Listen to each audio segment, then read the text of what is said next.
So is it best to avoid running backs on teams with running quarterbacks? This is the Fantasy Sports Plus. If you're new to the channel, hit that subscribe button, hit the like button as well. So I started to go in a little bit more on this. The thought that running quarterbacks will hurt running backs in the same offense because they tend not to throw to the underneath routes, the check down passes. They'd rather just tuck the ball and run themselves.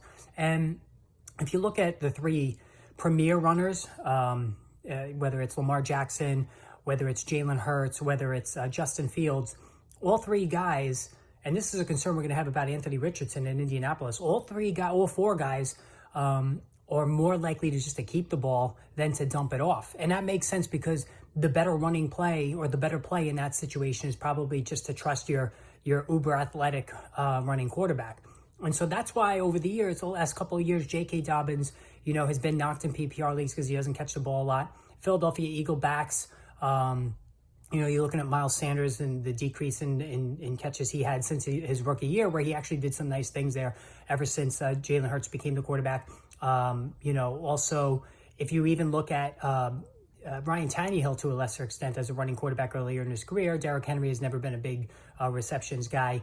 And so it makes sense on the surface to possibly fade these guys in PPR leagues. Now, taking them one at a time. So the Eagles running back, I'm just fading or avoiding altogether. You have DeAndre Swift, you have Rashad Penny, you have Kenneth Gainwell, you have Boston Scott. And also the other factor I didn't even mention at the start is that these running quarterbacks tend to keep the ball themselves around the goal line and score. I mean, look at all the touchdowns that Lamar Jackson's had over the years. Jalen Hurts last season, Josh Allen, all these guys, Anthony Richardson will do the same thing, will keep the ball instead of hand it to their running back more often than not around the goal line. So that is going to hurt any of the Eagle backs. They're also not going to catch as many passes. That's going to hurt Jonathan Taylor, who I'm already fading this year, a very high mileage running back who's now on a team with a rookie quarterback, vastly inexperienced. Not a big pass reception guy, even with Matt Ryan at quarterback.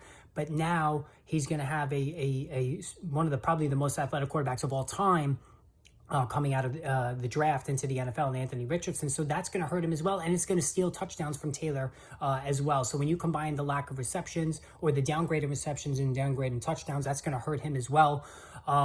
You can also obviously look at J.K. Dobbins again as strictly a standard league guy, not a PPR guy. He hasn't shown that yet to be a consistent PPR contributor because of all the running that Lamar Jackson does. And again, the touchdowns that Jackson siphons off around the goal line. Justin Fields, no matter who emerges, Donta Foreman's never been a pass receiving back.